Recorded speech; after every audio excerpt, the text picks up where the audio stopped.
Coucou les merveilles, j'espère que vous allez bien. Moi de mon côté, j'ai reçu l'oracle des reflets depuis une semaine à peu près. Il a rejoint ma collection. Et du coup, j'arrête pas de faire des tirages avec, je l'explore beaucoup. Et quand j'ai un jeu nouveau, souvent j'aime bien m'inspirer de son univers pour créer un tirage en fait. Et celui-ci, je trouve qu'il a un univers qui est très zen en fait et inspiré. Oui, il y a quelque chose d'assez asiatique en fait, hein. Là, ne serait-ce que sur la couverture, il y a c'est des carp koi, je crois qu'on appelle ça comme ça. Il y a la carte de l'armure où c'est un personnage qui a clairement des traits asiatiques. Enfin voilà, du coup, sur ce côté asiatique, moi, ça me fait penser au yin-yang. D'ailleurs, hein, je sais que ça se signe à un moment et sur une carte, peut-être même sur plusieurs, je connais pas encore très bien les cartes.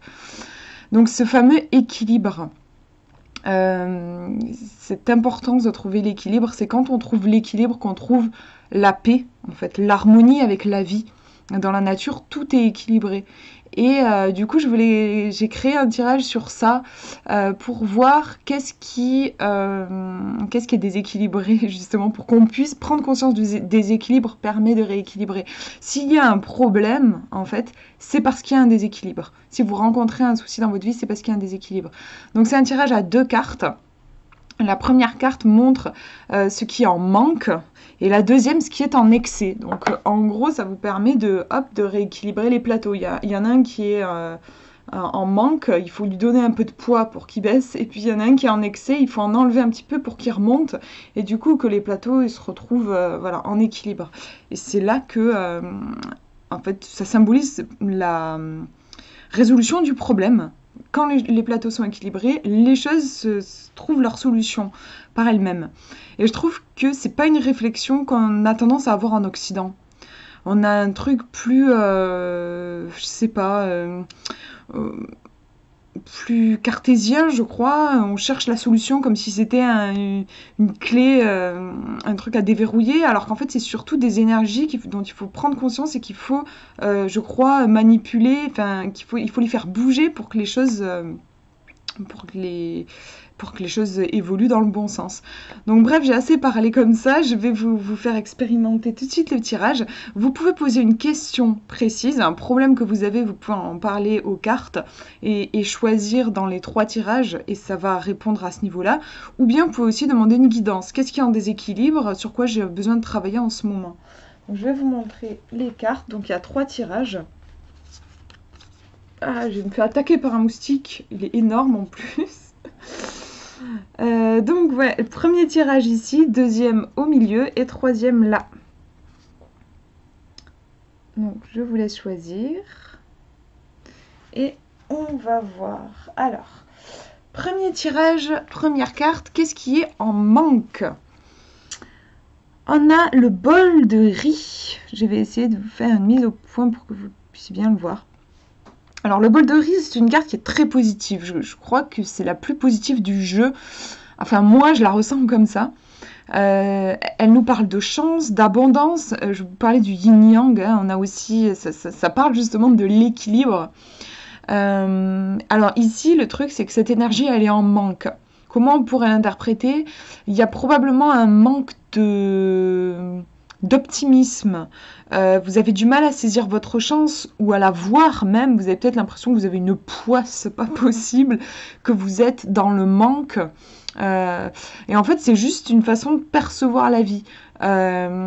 Au contraire, cette carte-là, elle a vraiment, pour moi, le regard optimiste. Je vois l'abondance qui est autour de moi. J'en ai conscience. Je vois la chance que j'ai. On a toujours la chance de quelque chose, d'avoir, je sais pas, une bonne santé, un toit au-dessus de la tête, un animal de compagnie qui vous réconforte. On a toujours une chance.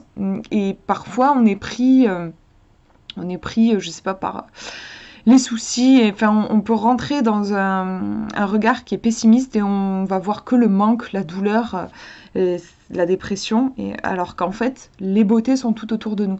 Donc là, je crois qu'il y a un manque d'optimisme, en fait, et une difficulté à voir la beauté de la vie. Et peut-être aussi un manque de confiance en la vie, en fait. On va regarder la deuxième carte qui nous montre ce que vous avez en trop plein. Et on a la peur, donc c'est très parlant, hein, parce que en fait ici on a une carte qui pour moi indique vraiment la confiance en la vie, et puis là on a la peur, donc c'est complètement l'inverse. Ici on a une prospérité, et ici on a la douleur en fait. La peur, c'est un peu ce que je disais, c'est quand on a peur, on va jeter un regard noir sur les choses, on va se recroqueviller sur soi, on va avoir peur, on va guetter la prochaine catastrophe qui va nous tomber sur le coin de la gueule. Pourrait nous arriver n'importe quoi, on ne retiendra que ce qui est négatif. La peur, en plus, appelle la peur. Plus on va avoir peur, plus on va se replier sur soi et plus la vie va nous paraître menaçante. C'est quelque chose qui se nourrit, qui s'auto-nourrit, quoi. Donc là, pour vous, vous avez vraiment besoin de changer votre regard sur les choses, de passer d'un regard sombre à un regard lumineux, de passer de la notion de manque à la notion de prospérité. Tout est dans le regard. Là, c'est vraiment, on vous demande de changer votre regard sur les choses et ça participera à la résolution de votre problème. Déjà, changez votre état d'esprit. Voilà, hop. Pour ce premier tirage, on regarde le deuxième, première carte. Donc là, c'est ce qui est en manque. La dispersion. Peut-être un manque de légèreté, parce qu'on a une fleur de pissenlit, avec les petites graines qui s'en vont au gré du vent. Peut-être aussi une difficulté à se laisser aller à l'inconnu. Les petites graines, là, elles se laissent emporter par le vent, elles savent pas où elles vont atterrir, mais c'est pas grave, elles se laissent porter, il y a une confiance, il y a une souplesse aussi. On voit même la tige qui est un petit peu courbée, cette idée de souplesse. Je crois qu'il y a un manque de souplesse. On va regarder la deuxième carte pour voir ce qu'il y a en excès dans votre question. Et on a la montagne. Donc, en effet, c'est très parlant. Hein. Qu'est-ce qu'il y a en manque? On a quelque chose de tout léger, de très poétique, d'un petit peu frêle. Qu'est-ce qu'on a en excès? On a une montagne. On a quelque chose de très massif et qui pèse. Essayer de transporter une montagne, c'est pas pareil que d'essayer de cueillir une fleur de pissenlit. Et là, il y a quelque chose qui est vraiment... Les montagnes, elles traversent les âges. C'est vraiment... Il y a un côté... c'est quelque chose qui ne changera pas. En fait, c'est l'inverse, en effet, de la souplesse, de l'ouverture d'esprit. Là, on a un caractère très... un peu buté, un peu obstiné. On est complètement... on est presque fossilisé dans des habitudes. On n'arrive pas trop à s'en dépêtrer. Enfin, il y a vraiment... on s'est encrouté dans une routine, dans un truc. Et on a du mal à se laisser surprendre par la vie, là, en effet, à l'inverse du petit pissenlit. Donc, en effet, là, je trouve les cartes se répondent très bien entre elles. Il y a un manque de souplesse, il y a trop de rigidité, en fait. Il faut essayer de... Enfin, je pense que pour résoudre votre problème, vous avez besoin de vous laisser un petit peu porter par la vie, de vous montrer plus doux, plus confiant aussi, parce qu'il y a quand même une notion de confiance. Je pense que si on est aussi rigide et qu'on n'ose pas bouger, c'est peut-être parce que on est crispé, tendu, et voilà, crispation, tension, ça peut venir du stress aussi, hein, où on se tend, quoi, comme une statue, hein. La montagne, ça me renvoie à la pierre aussi, et ouais, je vois la statue de pierre. Et on vous invite plutôt, au contraire, à faire preuve de légèreté et à vous laisser surprendre. Il faut relâcher un peu la pression, en fait, peut-être. Voilà pour ce tirage, et je vous montre le dernier. Première carte. Qu'est-ce qu'il y a en manque? Alors, on a le conflit, on voit deux éléphants qui s'affrontent. On a peut-être une difficulté à s'affirmer, à poser ses limites. On a peut-être, en effet, peur du conflit. Par peur du conflit, peut-être, on n'ose pas dire non, on n'ose pas dire stop, on n'ose pas poser ses limites. Ça me fait penser à ça. Du coup, à l'inverse, en effet, on peut se laisser écraser, on peut laisser l'autre empiéter beaucoup sur notre territoire. Hein. Je parle de territoire parce qu'on est sur des animaux. Et c'est souvent pour ça qu'ils se battent. Ouais, je dirais manque d'affirmation de soi et peut-être aussi une difficulté à dire non dire non, dire stop, dire non, ça ne m'intéresse pas, je ne veux pas aller par là. On va regarder, donc ça c'est ce qui en manque. Qu'est-ce qui est en excès? Excès de conditionnement avec cet arbre qui est dans son pot. C'est très parlant, je trouve. En fait, je trouve qu'on peut avoir peur du conflit par conditionnement. Souvent, ça peut être notre éducation. On a été éduqué à être une gentille fille ou un gentil garçon. Il faut être sage, il faut pas contrarier, il faut aller dans le sens de l'autre. Sinon on n'est pas une personne bien.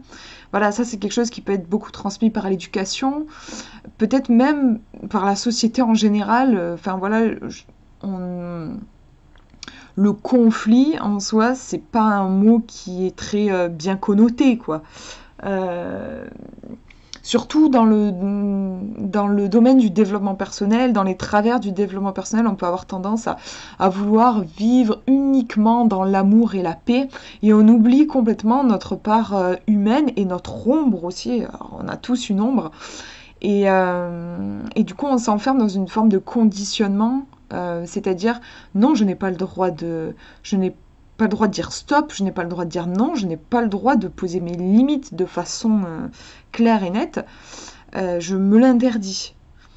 On a ici, ce qui est intéressant, c'est qu'on a un arbre qui est dans un pot et il serait bien mieux dans une forêt. Donc en fait, il se laisse imposer des limites, lui, cet arbre, il se laisse imposer des limites, ce pot de fleurs qu'il n'a pas choisi, on l'a mis là-dedans.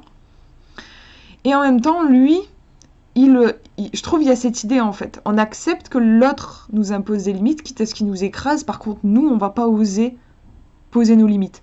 Du coup, il y a le fameux déséquilibre en fait. À partir du moment où vous laissez l'autre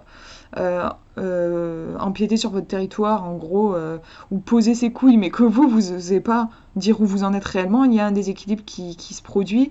Et ça peut créer beaucoup de souffrance parce que, en plus, souvent, quand on agit comme ça, quand on a peur du conflit, on va essayer d'être gentil, d'être conciliant et tout ça parce que, justement, notre objectif, c'est d'éviter le conflit.